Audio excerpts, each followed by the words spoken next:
Prambiwara RRI Surakarta ngaturaken sugeng pepanggihan malih kaliyan kulawarga ageng kesenian daerah LPP RRI Surakarta wonten ing giaran Radio Tonil Ketoprak ing kalodhangan menika badhe ngaturaken ira-iraan Panji Miruta.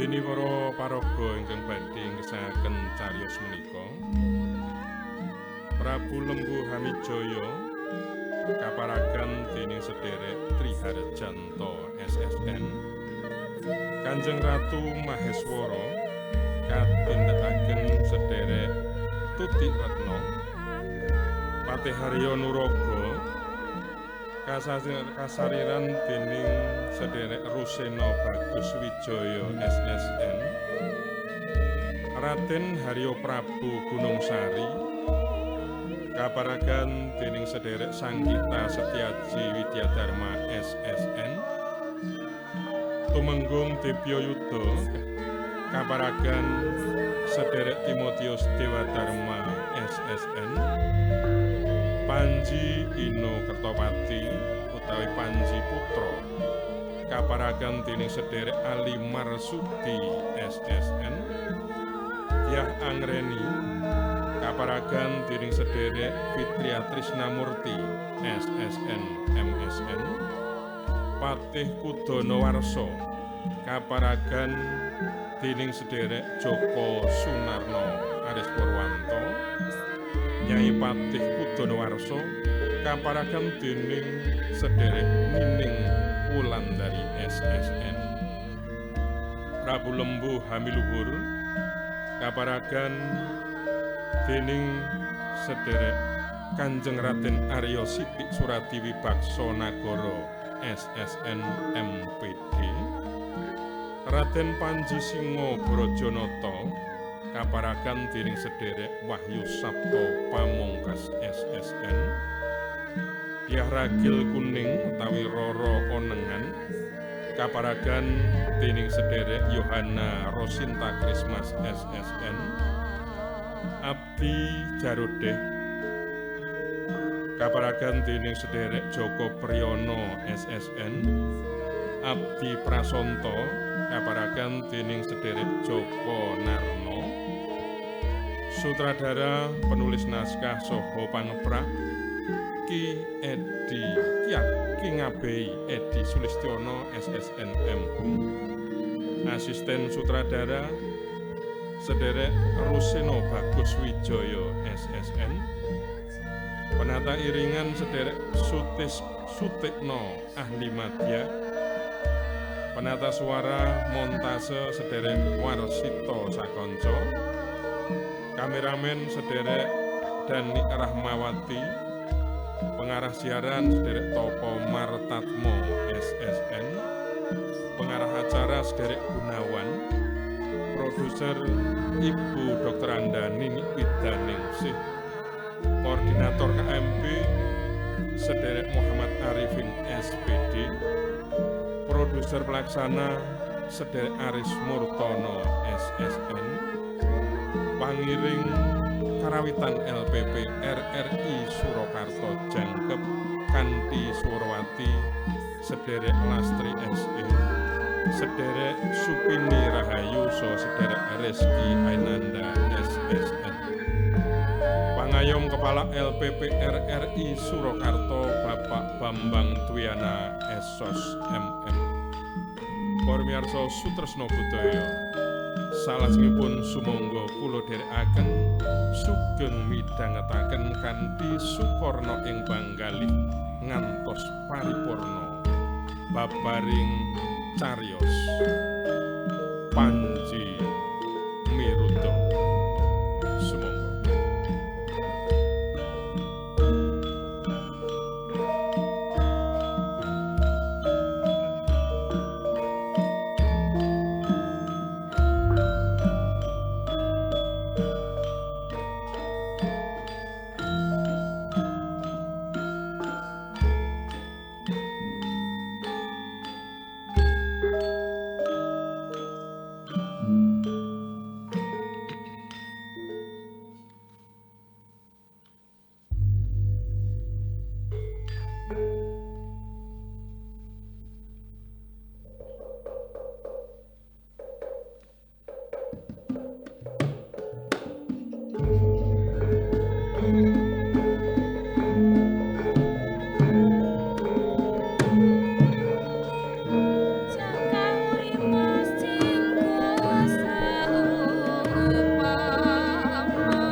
Bisowanku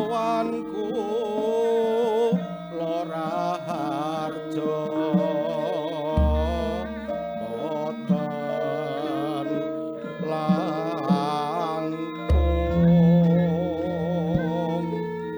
atur bekti.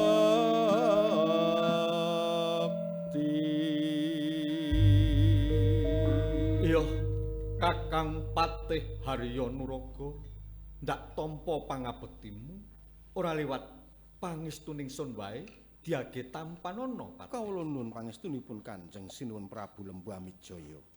Kula pundhing mustaka dadosa jejimat kula siyang pantaraning dalu. Putra dalem kula pun Gunung Sari ngaturaken pangabekti Rama Prabu. Duh Kanjeng Sinuwun, abdi panjenengan dalem kula pun tumenggung Debya Yuda caos pangabekti kunjuk sahandap sampeyan dalem. Iya, putraning sun Gunung Sari lan tumenggung Debya Yuda ndak tampa pangabektimu ora liwat padha kepenakna pilungguhmu ya. Nun inggih ngestakaken dawuh Rama. Kawula nuwun kados sampun boten kirang sekeca sinuwun.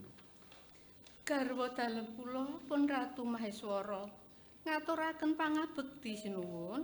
Iya, Kanjeng Ratu, ndak tampa pangabektimu. Pangestuning sun wae maragake tampanana diajeng. Kula nuwun dahat kapundi pangestu dalem dados jejimat kula sinuwun. Diajeng Kanjeng Ratu Maheswara Inggih. katon wis ngabyantara ing ngarsaning sun. Apa kabeh ing keputren wis padha miranti Kanjeng Ratu? Kawula nuwun kepareng matur sinuwun. Bilih para garwa ampeyan, putra kakung dalah para putri dalem ing pamardi putri, sampun sami satata sawega ing diri, nindakaken dawuh dalem. Menawi sawanci-wanci katitip reksa, sampun boten badhe ngujiwani sinuwun. Kaya mangkono. Iya. Syukur sakethi jumurung pakarti kang becik lestarikna selawase ya diajeng. Nuwun inggih, ngestokaken dawuh sinuwun. Sakwuse sira sakloron padha lungguh satata. Daya-daya ingsun jateni wigatining pasowanan. Lamun mentas wae ingsun karawan pepundhenira ing pertapan kapucangan Kakang Mbok Dewi Kilisuci.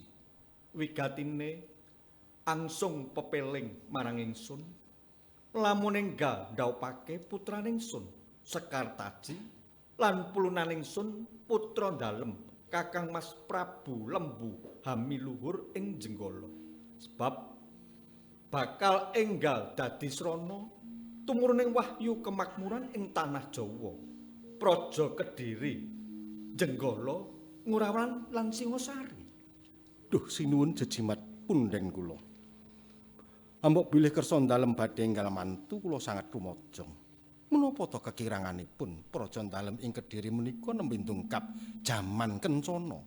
Sugih bondo, sugih bandu, turah sentana lan reh-rehan. Menawi panjenengan dalem enggal miwaha Gusti kula Galuh Candra Kirana lan Gusti Panji Kertapati mendah kados menapa gumyak lan semuaning pasamuan sinuwun. Semanten ugi kula sinuwun. Sampun kathah para abdi dalem sentana, para narendra manca nagari kados ing Jagaraga. Ora wari tuwin ing terung asring ngabaraken dhateng kula. Benjang menapa sinuwun Prabu Lembu Hamijaya badhe mantu. Para abdi kawula sampun sumedya badhe atur pisumbang boga wastra maesa danu bule kinarya sasrahan sinuwun. Syukur sakethi jumurung. Lamun mangkono, Kakang Patih Hanuraga lan tumenggung Debya Yuda kaya trep lamun enggal ingsun sengkakake dedaupan iki. Nun sewu Kanjeng Rama, kepareng badhe matur menawi lepat nyuwun gunging pangsami Rama. Iya, ingsun lilani Gunung Sari. Rama, Saking aturipun Abdi Narasandi ingkang kula kengken memanuki kasatriyan Tambakbaya, sami matur menawi sampun wonten selapan menika Kakang Mas Panji Kertoparti asring nginep ing kepatihan. Lambang sih kalian putranipun Wopatih Kudanawarsa, nama pun Angreni. Pramila bab menika ndadosna kauningan Rama.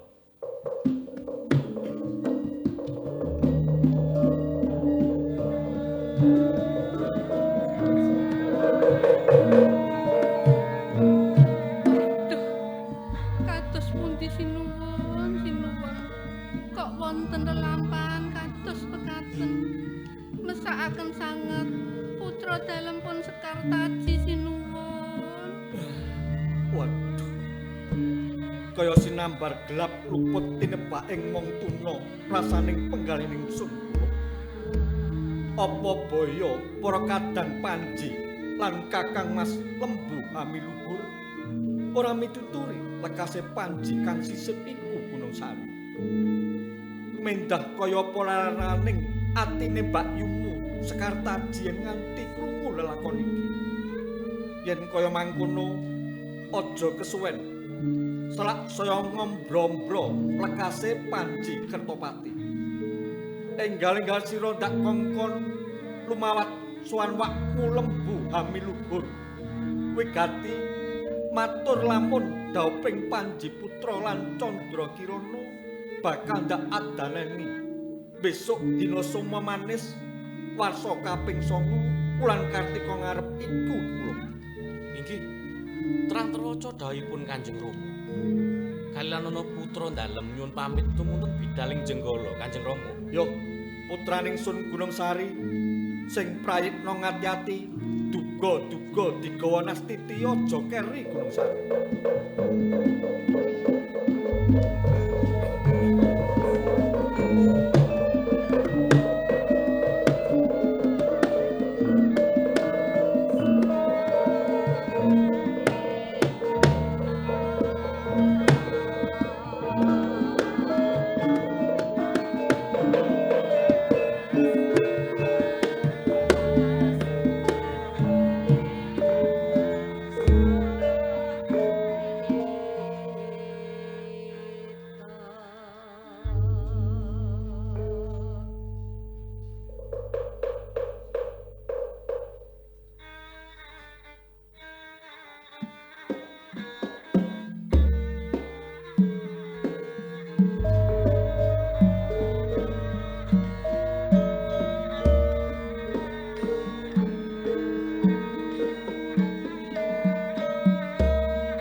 Lirhap sari mataya midang yakti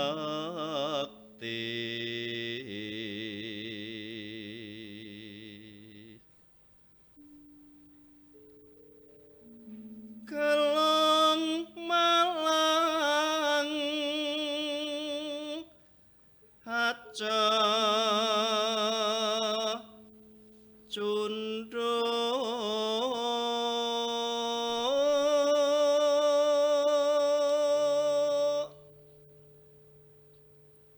Sekar cepaka mulya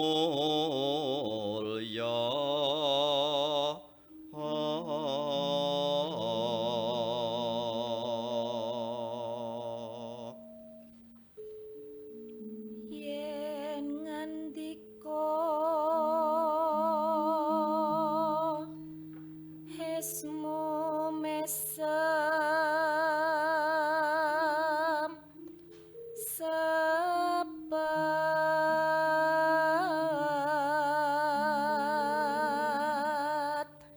matu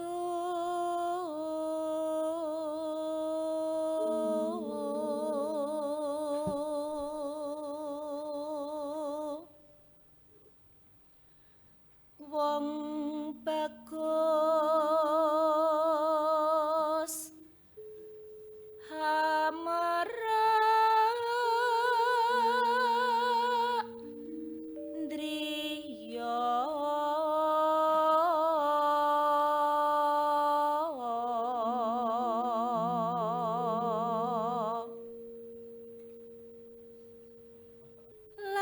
Latinono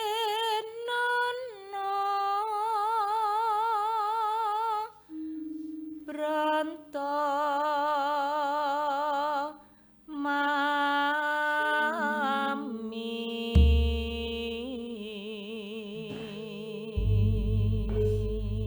Yo diajeng angreni. Pun kakang saguh lelati marang Siadi. Apa meneh yen Siadi uga lelati marang pun kakang. Rak yo tumbu oleh tutup to jenenge diajeng. Nuwun inggih Kakang Mas. Kakang Mas, Piye wong ayu? liru lamung kuing rampatan. Sinten malih ingkang kepareng boga kejawi panjenengan dalem Kakang Mas. Ananging menapa saged kula ugemi dawuh panjenengan dalem to Kakang Mas? Wis to diajeng reni. Aja samaratimu. Ora-orane Siadi pisah lawan pun kakang Yayi. Duh nimas pepujaning wang rina wengi tansah mikatoni kumantung tuntung ing jantung malila aneng netra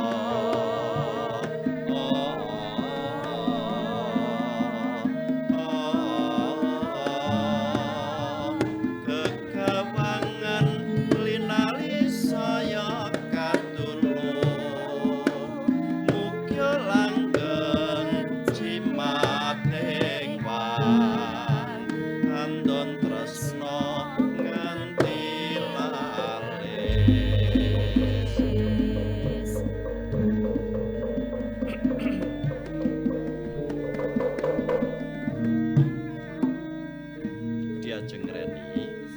Diajeng reni wong ayu. Inggih Kakang Mas. Sanadyan sungkayang anggon kungrum ngracik basa yen ndak dulu liringing netra jaiting wadana kok saja ana bab kang kudu kok aturake ing ngarsanipun kakang to diajeng. Ayo apa bener mangkono mara gagi prasaja wong ayu. Kula nuwun inggih leres dawuh dalem Kakang Mas. Lah banjur bab apa? Bab apa kuwi wong ayu? Kakang Mas, angreni menika ngibarat sekar pacar tuwuh pinggir marga panjenengan dalem pedhek kagem cunduk sesumping ananging menapa inggih badhe manggih eti endah salaminipun to Kakang Mas. Jer mboten satraju antawisipun kula lan panjenengan dalem kula ngrumaosi namung putri kepatihan Kakang Mas. Wis to diajeng angreni. Kang sinebut tresna iku agem-ageming Gusti Kang Maha Agung kang ingampilake marang titahe. Katresnan mono jejeg adeke mandiri ora kaprabawat derajat pangkat lan semat. Sumurupa lamun landheping katresnan iku bangkit nerobos kandeling tembok dhuwuring langit jeroning bumi lan lembuting banyu wong ayu. Waduh Kakang Mas. Inggih reroncen sastra panjenengan dalem ingkang pinter memanuhara miluto memalagong menika ingkang damel rebahing asmara kula Kakang Mas. Mula aja kanthi samar rasamu Kakang tansah bakal sumandhing lawan Siadi. Inggih Kakang Mas.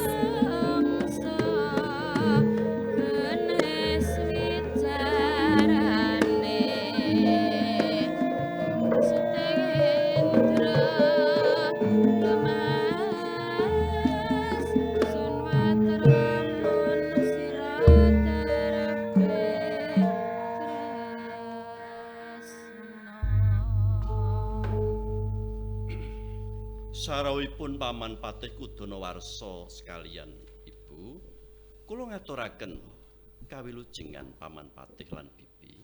Inggih Rama lan Ibu, kula ngaturaken pangabekti. Nun inggih nak Mas Panji Kertopati lan anak wadon Angreni. Tak tampa pambagimu gawe bunganing atiku, Ngger. Inggih Kanjeng Pangeran lan Anggreni, tak tampa gawe bungahing pun Ibu Nini. Amit-amit pasang Kalimantapi, Ngger. Nak Mas Panji.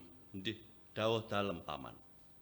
Sampun dipun wastani pun paman menika ngrubeda. Anggen penjalan dalem sapejagong lan anak kula Nini Angreni. Ananging nggih bobotipun kula menika jejering pepatih. Warangkaning Rama dalem Kanjeng Sinuwun lembu amiluhur. Ingkang parikedah rumeksa asma dalem Kanjeng Sinuwun saha asma dalem panjenengan dalem Raden Panji Kertopati. Kula paripeksa caos pemut dhateng nandalem nggih, Ngger. Bab menapa menika Paman Patih? Inggih. Lenggah daleming kepatihan sampun sawetawis dinten tilar kasatriyan menika menapa mboten dadosaken dukanipun ingkang rama to, Ngger? Kejawi saking menika Kanjeng Pangeran, mboten sakeca sing manah kula. Tetiang sapraja Jenggala sampun mangertos pilihan dalem sampun dipun pacangaken kalian Dewi Candra Kirana. Anak kula pun Anggreni ingkang kumawantun andhun asmara kalian panjenengan dalem ing tembe badhe dipun wastani dados pepalang daup Sekartaji lan Raden Panji putra Pangeran. Lah, ngaten lho, Ngger. Nuwun mangke to Paman Patih Kudonawarsa tuwin Bibi. Mugi mboten perlu samar kaliyan pat menika. Sabab kula menika sampun akhir diwasa. Kula wenang nemtokaken sinten pasanganing gesang kula ing tembe wingking Paman. Ananging Raden, Nanging menapa Paman? terus pundi nggih kula.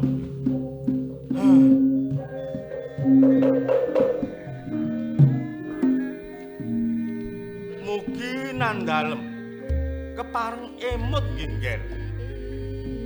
Senajan sang nata menika hambek berbudi bawa laksana.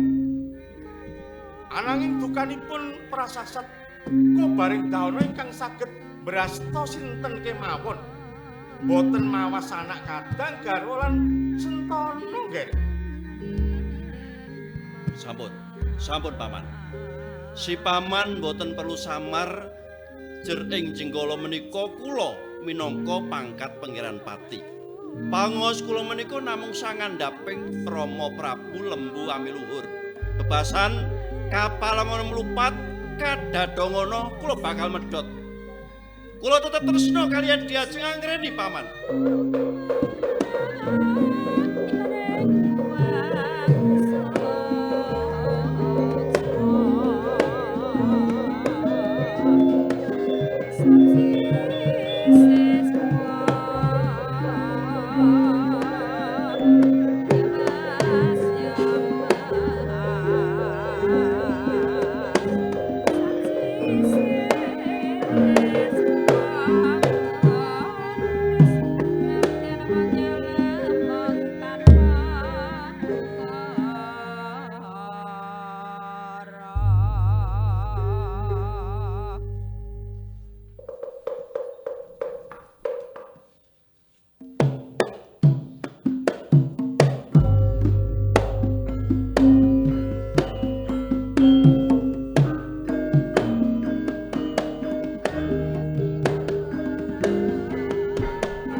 Kang Jarude.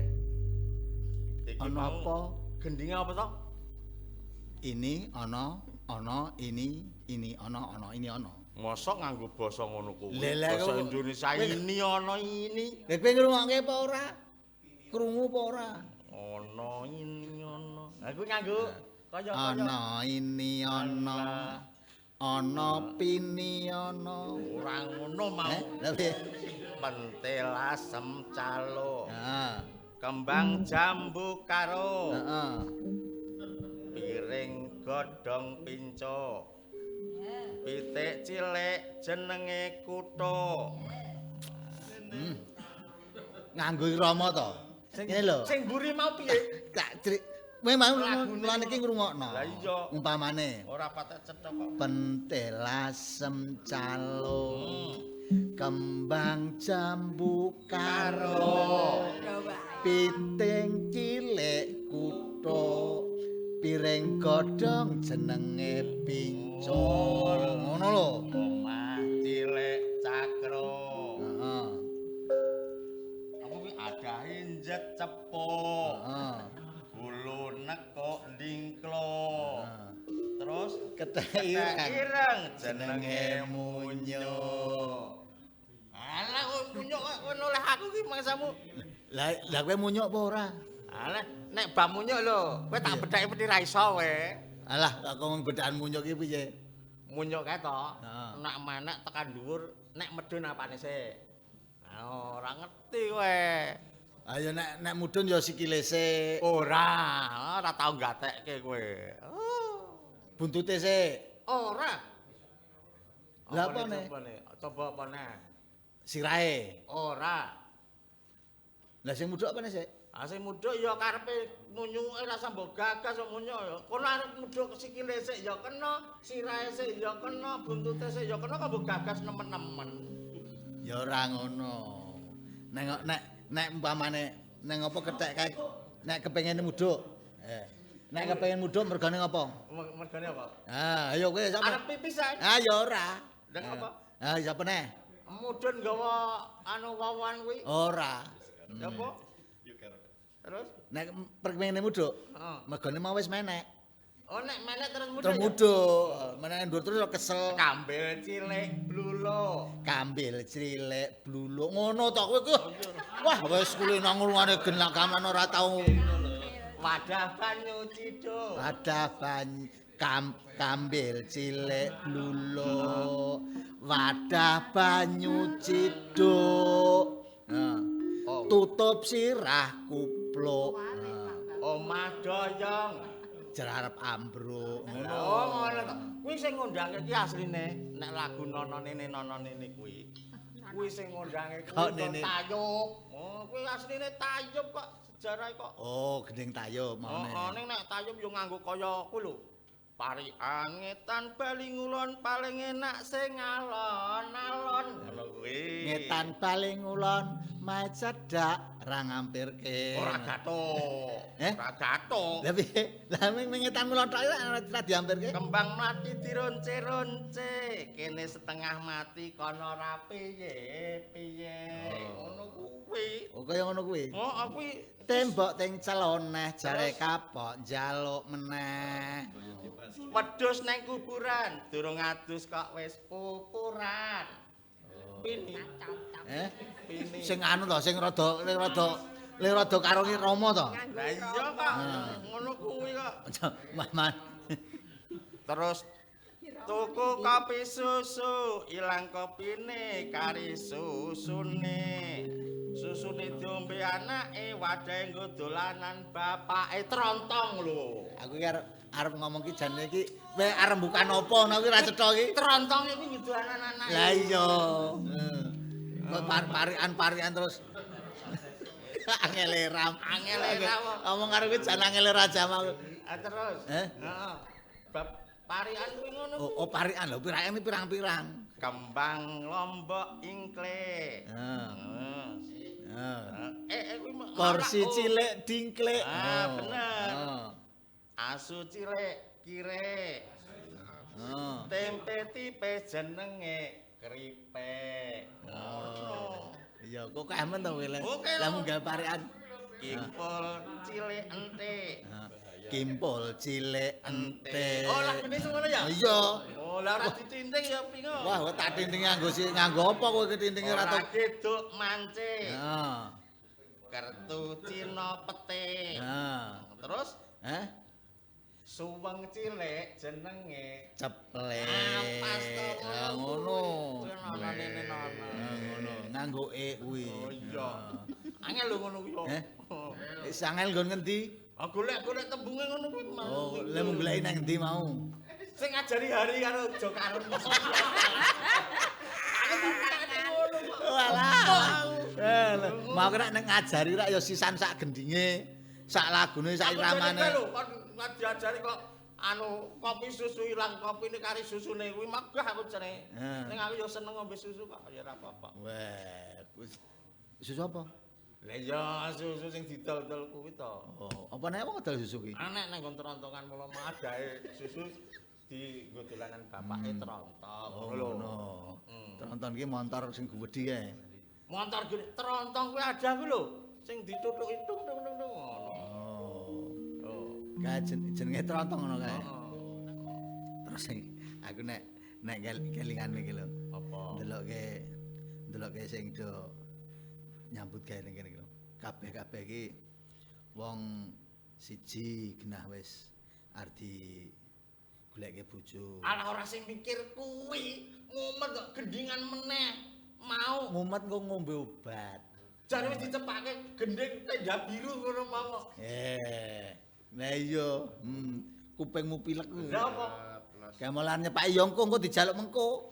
Aku pengen saiki yo. Aku pengen saiki. Wah. Lah kok selak ngopo dijaluk saiki iki? Dijaluk kowe entuk. Selak nonton le arep Sinuwun mantu kuwi mau. Dadi mengko ki nek pas Sinuwun mantu, bar nembang kuwi. Lah gending apa? Genane selendang biru. Oh, tak kira tenda biru. Selendang biru ya.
Janji, nek wong selake karo janjine. Banci. Ya penawar banci kuwi. Oh. Ndelok mlakumu sosok ya ngono kok. Ipati teru-teru ya mesti. Luwes kok. Wah. Hanyelai janji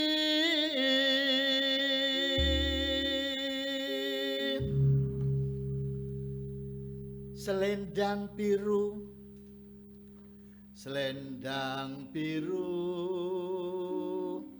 hamong enake ati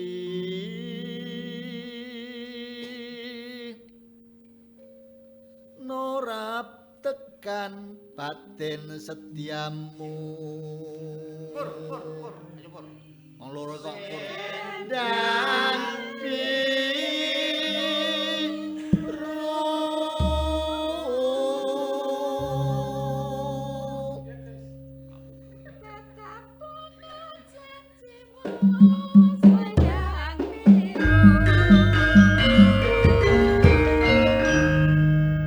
yasane sapa benar?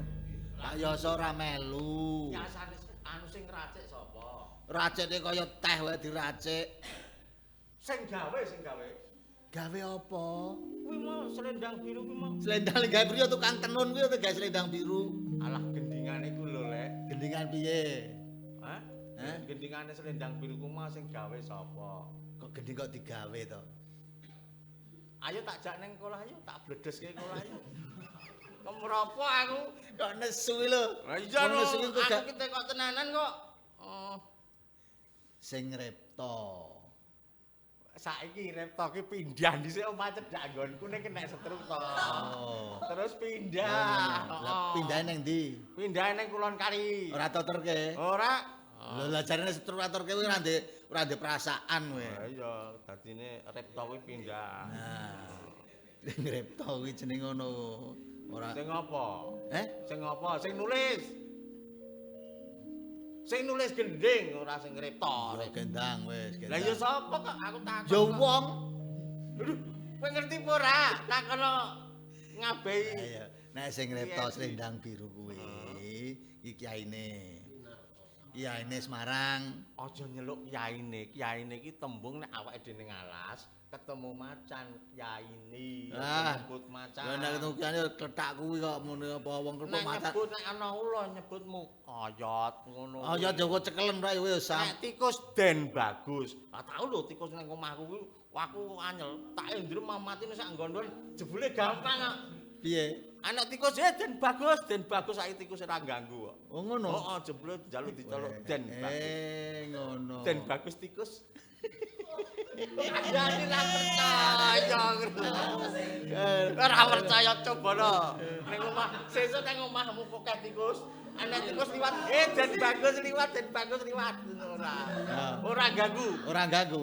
Ning liwat tok. Heeh. Berarti ya isih eneng.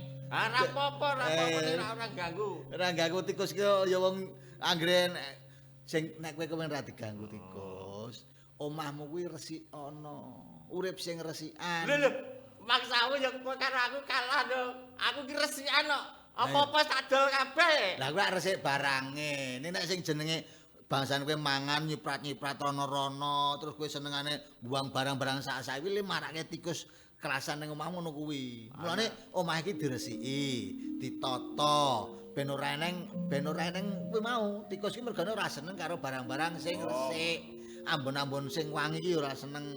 Iki ngene lho. Ngene apa ngono? Ngene ngono kowe iki yo ngono. Iki kawake dhewe jane. Kawake dhewe le ndase nyandi. Anu yo sak pokoke wong loro wis. Wong loro. Heeh, ngopo? Kuwi nek seneng-seneng terus. Ya aja. Seneng-seneng terus. Ya nganggo susah barang. Asli ku njaluk dibledes kene banyu. Iki lho Gustine dhewe. Heeh. Ndoro sinuwun lembu amlur kak prihatin to.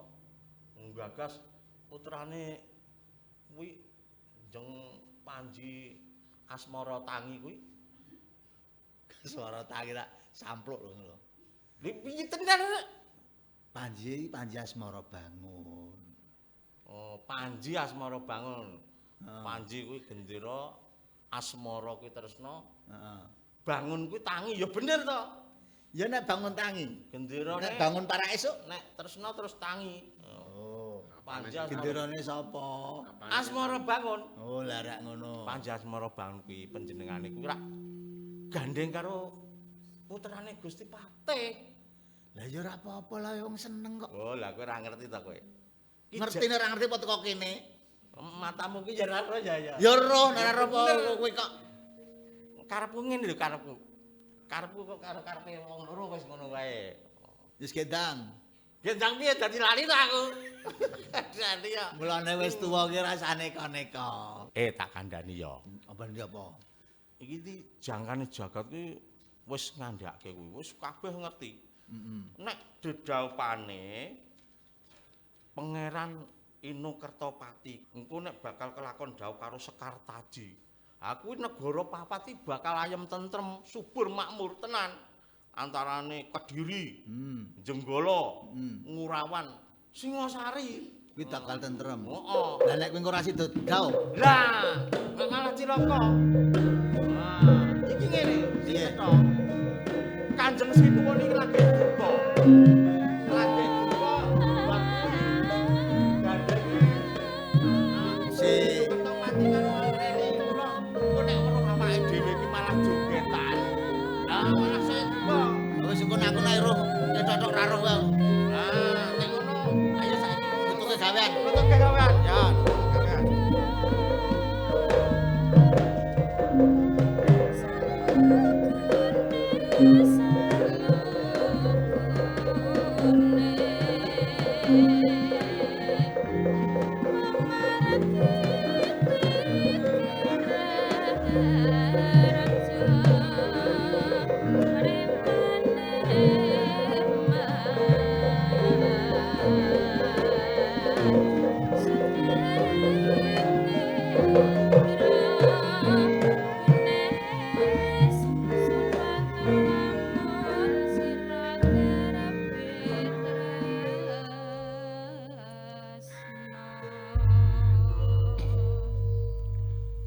Ngger, Role Gunung Sari.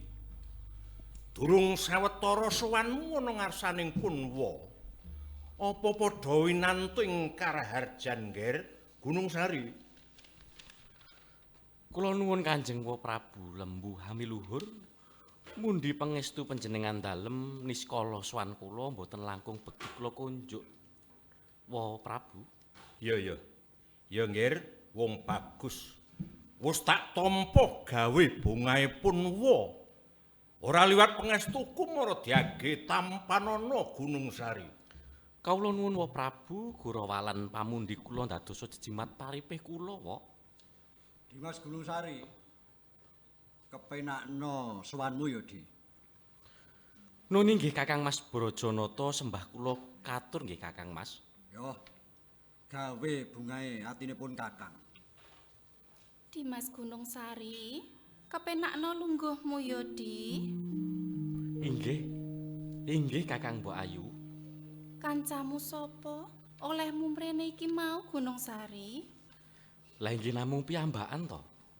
Lah ora nganti parkan apa jadi to, Di? Inggih mboten to Kakang Mbok. Wong kula menika dados dutaning Kanjeng Rama kok nganti pawestri lak nggih ngribeti kula to Kang Mbok. Ya syukur. Aja neko-neko ya. Ya neko-neko, awas kowe Gunung Sari. Mboten Kakang Mbok. Kula mboten kengguh kalian sinten-sinten kok. Tenan lho. Ragil kuning.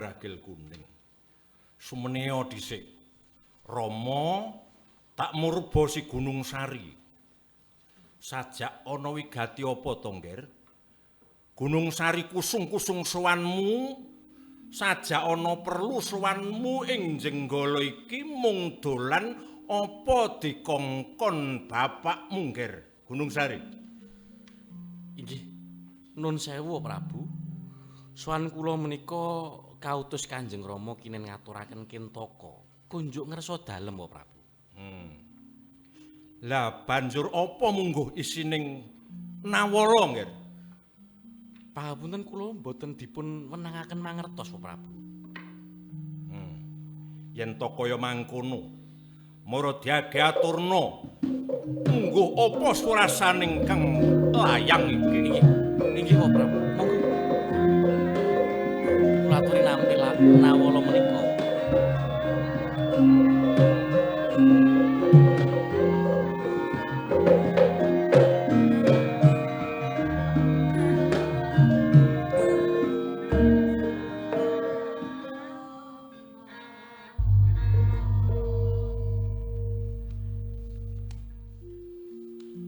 Lumaraping kintaka kunjuk kakang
Wis ora karempit anggonku maca prasaning tulis saka ingkang Rama. Dimas Prabu Lembu Hamijaya nyuwun supaya jeneng ingsun enggal nonjok panglamaring Panji Kertopati ing Kediri. Jer kabeh iku mau saka dawuh Yangmu Kanjeng Rama Panemban Lembu Subrata. Nanging ingsun durung bisa paring pawangsulan kang gumathok. Luwih dhisik Punwa bakal rembukan kakangmu Panji Putra. Mung sira tak lilani bali luwih dhisik ya Nger Gunung Sari.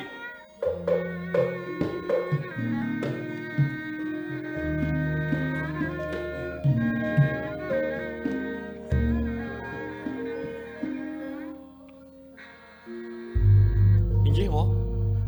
Mawi tetela mekaten kalilanana kula tumunten madal pasilan mantuk ing Praja Kediri. Matur ing ngarsanipun Kanjeng Rama Prabu, Wo. Ingsun sangoni Basuki duga-duga digawa. Nastita aja nganti keri Gunung Sari. Kula nyuwun pamit Kakang Mas Brajanata. Yo, sing praena ngati-ati, Di. Mbak Yu. Kula nyuwun pamit rumiyin nggih, mantuk ing Kediri. Lho, kok ora mampir ke putren ki kepiye to Gunung Sari? Waduh, menika lajeng-lajengan Kakang Mbok. Selak dipuntosi Kanjeng Rama. Tobat. Wis tak cepak-cepaki kok ora mampir lho. Ya wis, aku titip kanggo Diajeng Sekartaji ya, Di. Titip menapa, Kang Mbok? Titip sayangku, aturno Diajeng Sekartaji ya. Nya, iki lho. Matur nuwun Kakang Mbok. Mbok dipun tambahi sing sisih tengen menika lho Kang Mbok. Gunung Sari. Wis saru ana ngarsane Kanjeng Rama kaya ngono kuwi lho.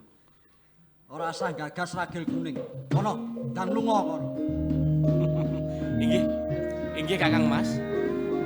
Po Prabu kepareng kula nyuwun pamit nggih, Po. Ragil kuning. Kowe bocah wadon lah kok iso ngetrik.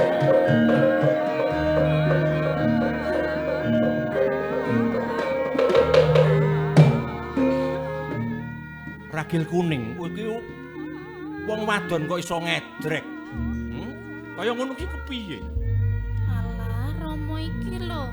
Wong ya karo sedulure dhewe lho, Rama. Nih. Ana wigati kang winadi ingkang bakal ingsun rembug lan kakangmu si Brajanata. Mula sira tak lilani manjing ing keputren luwih dhisik. Ya Rama, ngestokake dawuh Rama.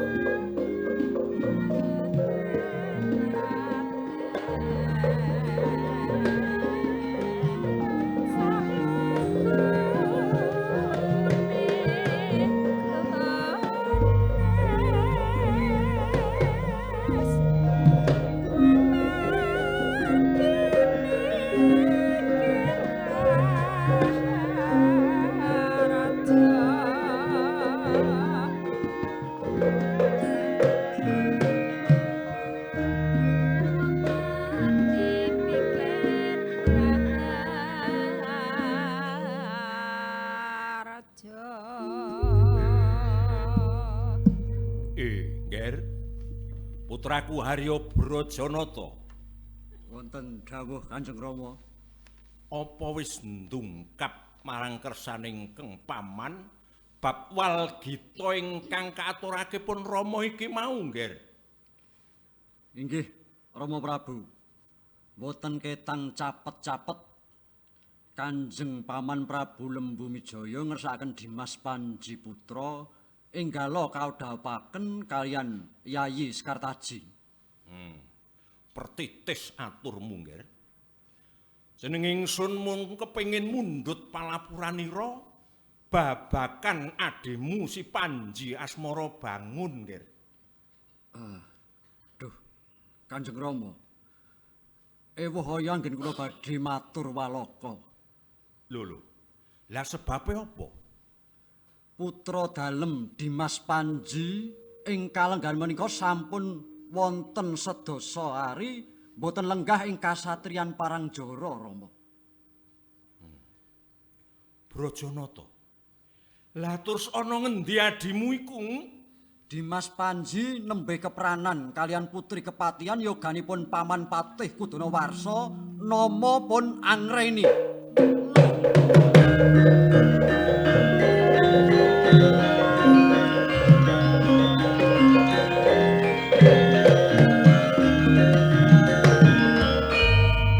Lho, lah kok kaya mengkono, Brajanata? Nun inggih, Rama. Kula piyambak dalah kadang-kadang para Panji ugi sampun atur pemut supados Dimas Panji putra boten nglirwakaken pakaryaning praja. Parandene atur kula boten kaglape, Kanjeng Rama. Mengko dhisik. Lah yen pancen kaya mengkono. Si Panjiku wurulan lagi gandrung karo si Angreni. Mestine si Kudonawarsa lak ya bisa ngelekake yen si Panjiku wis ingsun pacangake lan si Sekartaji. Duh Rama, mboten kasengguh putra dalem menika nglancipi carang papak. Ketingalipun gedhek sangkuk Paman Patih Kudonawarsa narajangi lekasipun Dimas Panji, Rama.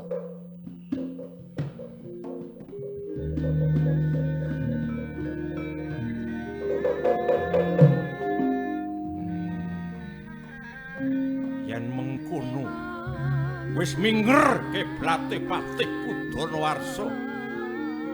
Baya wis sesak jejamange wani nyengker Panji Kertopati ana ing kepatihan. Brajanata, dawuh dalem, Rama. Iki dudu perkara sepele.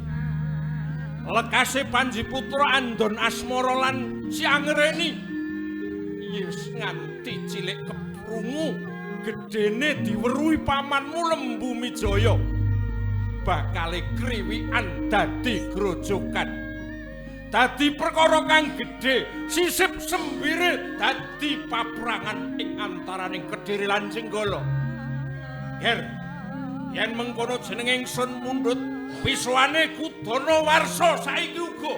Nun inggih sendika dawuh Kanjeng Rama.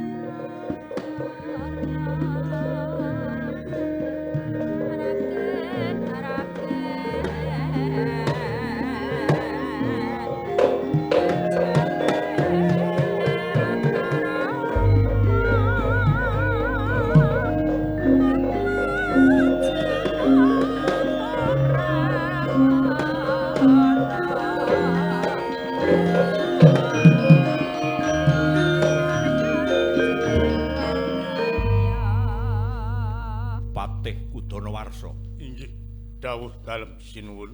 Wa sing rembug wae.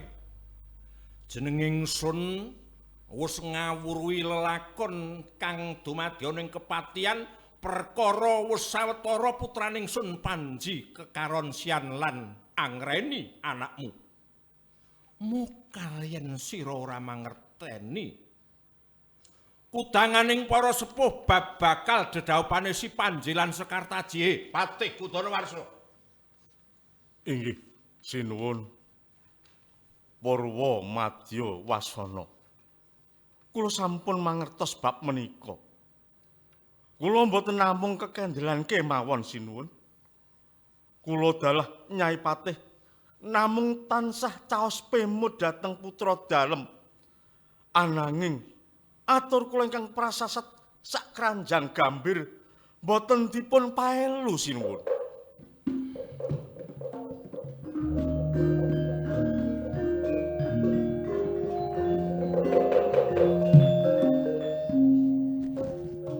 Ya wis, Kudonawarsa.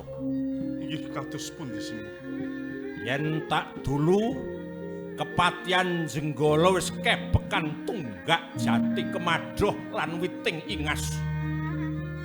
Tan wurunga yen tembe nggagar gampang ubar jagat jenggala yen urip bakal nggegateli.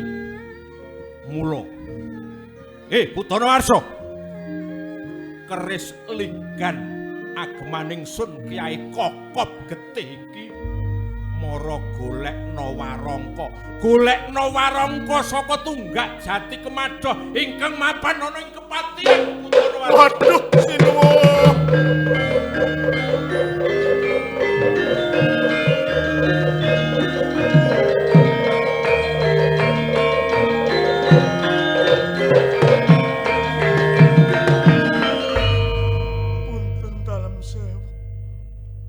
Pangapunten ingkang agung sinuwun.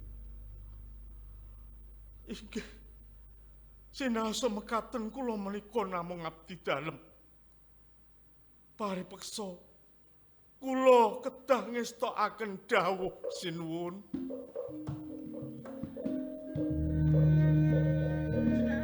Nyuwun pamit sinuwun.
Pancen lante panggrahi tamu nini. Lante panggrahi tamu. Ora ngira. Dinala iki nekani marang kepatihan nini Anggreni.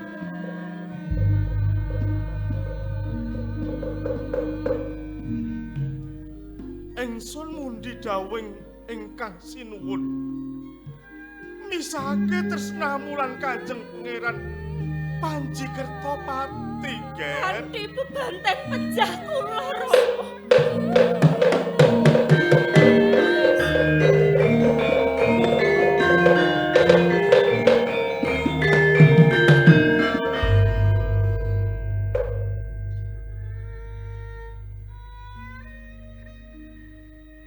Iya.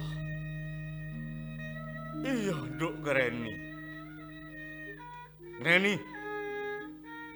Ana tetembungan sak galak-galake Sima. Datang Tegel bakal mangsa gogore dhewe. Wiwit tarunaku karo ibumu. Kulina urip ngrekoso.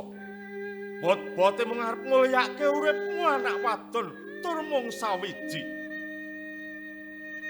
Jebul Rama kudu nglunasi nyawamu. Ora nduk. Tangih Rama Mentala. Mula ngene kae lho. Sawangen Rama wis nepake jaran teji cacah 3 ana ing empering kepatihan. Kanjeng Rama badhe tindak pundi? Ger. Mumpung durung pajarah hina. Ayo rangkat metu saka kepatihan. Ayo minggat lunga sing adoh. Yen perlu tumeka sak jabaning jagat amrih ngendani lakon duraka iki ngreni. Boten Rama, Boten piye? Babar pisan sanes menika panyuwun kula ing ngarsa panjenengan dalem Rama. Kaluhuranipun lan kawibawanipun Rama patih ing jenggol. Tetela damel sumber mongkok ing manah kula. Kula rumaos beja mulya linaerah dening ibu lan patih Kudonawarsa ingkang dipun suyuti para kawula. Lan dipun asihi nata pangraos ing jenggala Rama. Menawi panjenengan dalem lan kula ngendani dawuhing nata, panjenengan badhe sinebat tinggal glanggang colong playu. Ngucireng dawuhing nata Rama. Cukup Nini. Aja mulang muruk kaprawirane pun Rama. Sebab luwih ngerti pun Rama katimbang kowe. Kasetyan, kaprawiran lan kawibawan iku satenane amung menara gading kang mung golek pangalembana para manungsa bodho kang sepi ing rasa kamanungsan. Kang cetha pangwasa iku mung golek menang. Pangwasa iku kejem ora tepung rasa kamanungsan. Ananging Rama, pangwasa menika dados sarana mamrih manungsa saged gesang tata lan tumata ing jagat. Benten kalian gesang ing satu Rama ora menggalake kaya ngono. Angreni. Sampun Rama, sampun.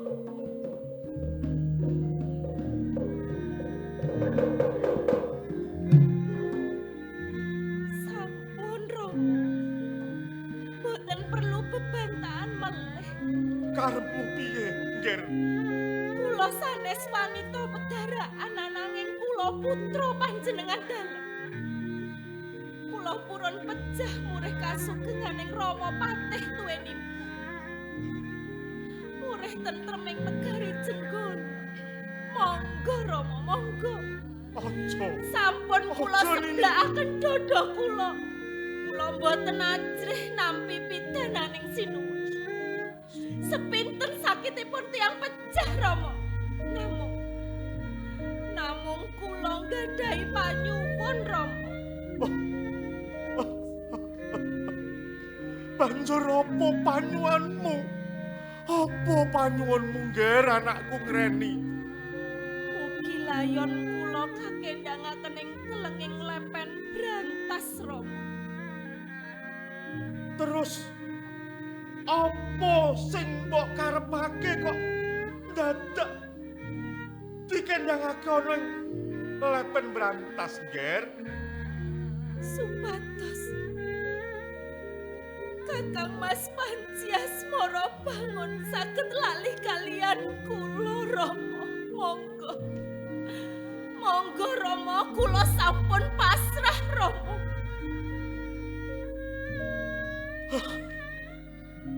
Anakku Nger, Angreni.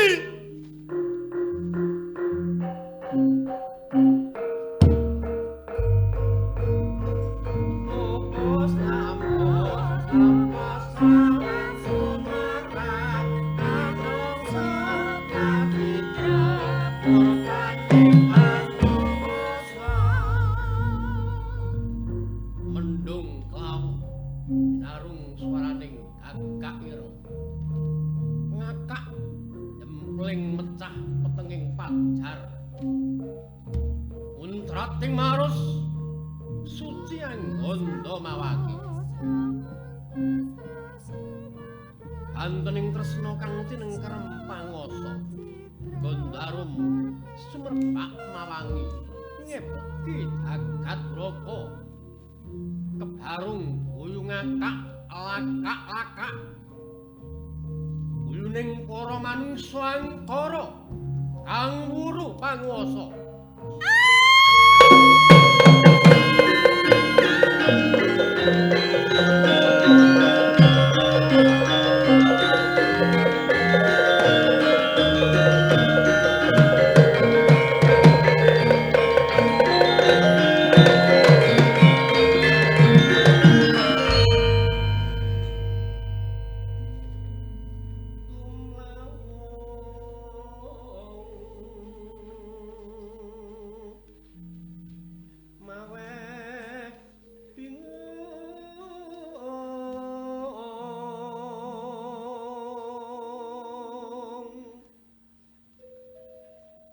Ana longso kasya siya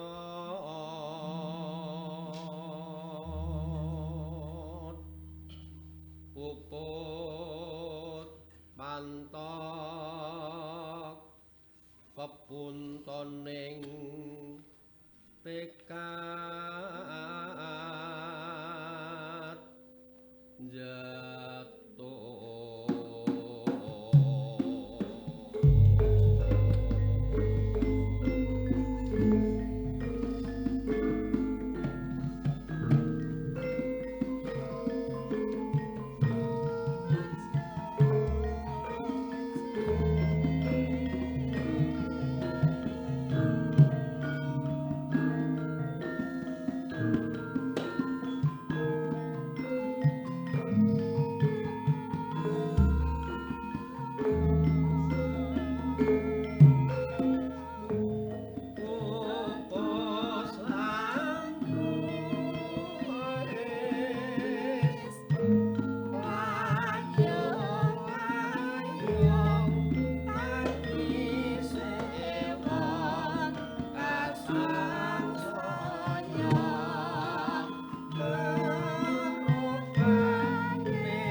Wong ayu angreni aja tansah ngelidho marang pun kakang sak nduring Begawan Brantas. Margake nyaketa pun kakang diajeng. Mara gagih papaken ingsun. Ingsun wis ora sengsem nyawanging soroting surya. Kaplalah nusul sira ing kayanganing Yang Kamajaya sarembitan lan sira wong ayu. Ganggeng kangku mampang iling pengawan. Aja mung bisu. Aturke.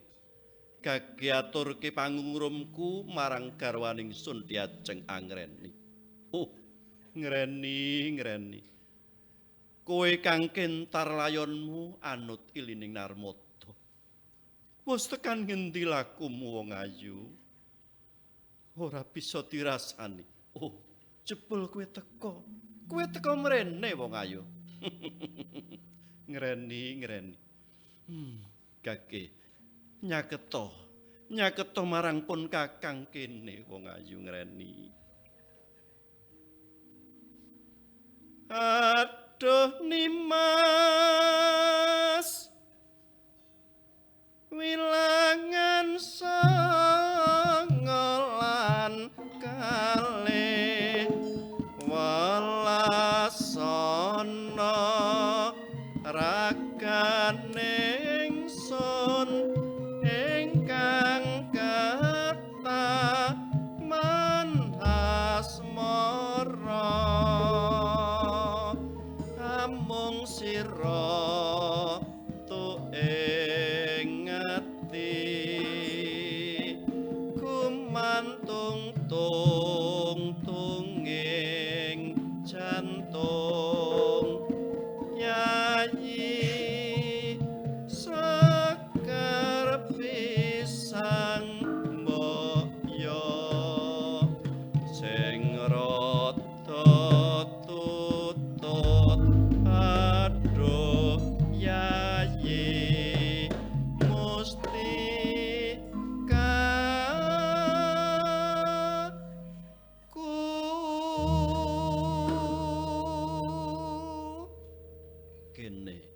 kene diajeng reni bebarengan ulip lan pun kakang wong ayu aku ora kuat mecaki jagat iki kalamun ora bebarengan kelawan kowe angreni Aduh Kang Mas wilangan songolan kalih walas sono raga ning sun genes genes merak ati among sira tuing ati gumantung tunging jantung Kang Mas sekar pisang mbok yo sing rada tutut aduh Kang Mas mustikaku diajeng reni ngreni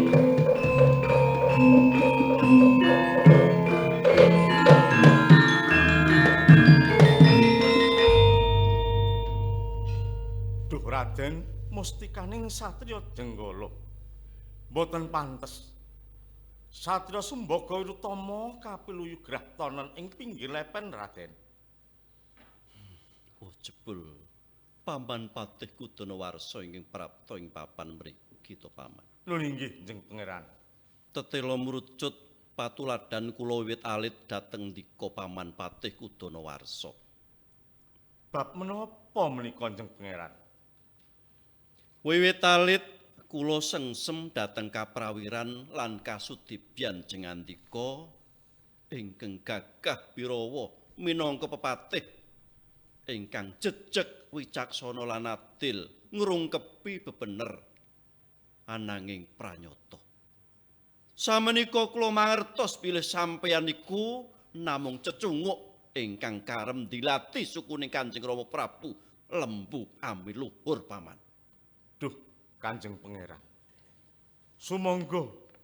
Sumangga ingkang kathah anggen dalem deduka dhateng pun paman. Kula kinten panjenengan sampun saged nggambaraken kados menapa remu ing manah kula. Satunggaling bapak ingkang paripeksa tegel dhateng anak pawestri ingkang namung setunggal. Bot-botipun kula ngrungkepi kasetyan dhateng Rama dalem sarta amrih rukuning Jenggala Kediri. Mboten wonten cara sanes kejawi angreni kedah dipun korbanaken, Raden. Oh, ngono. Paman, saka kedering ucapmu krasa sampeyan songaran rumangsa dadi kusuma bangsa. Sabab bisa ngorbanake anak kanggo kaperluaning negara. Ananging minger kiblat sampeyan, Paman. Ngendi ana bisa ngayomi negara Jenggolan Kediri kok ora bisa ngayomi anake dhewe. Ana ngendi rasa kamanungsanmu, Patih Kudonawarsa? Jaganen trap silamu, Panji. Kakang Brajanata. Dudu Paman Patih Kudonawarsa kang minger kiblate. Ananging kowe dhewe kang kengser nalarmu. Amarga mendem wanita. Ora apa banyu bening. Panji, putra. Aja menuruti hardane tresnamu marang Angreni. Ananging reksanen kaya ngapa penggalihe kula wangsa agung rong negara. Kanjeng Rama Prabu Lembuami Luhur, calon mara tuamu Paman Lembuami Jaya lan calon bojomu si Candra Kirana. Kaya ngapa larane atine yen krungu kabar kowe sambung tresna karo Angreni?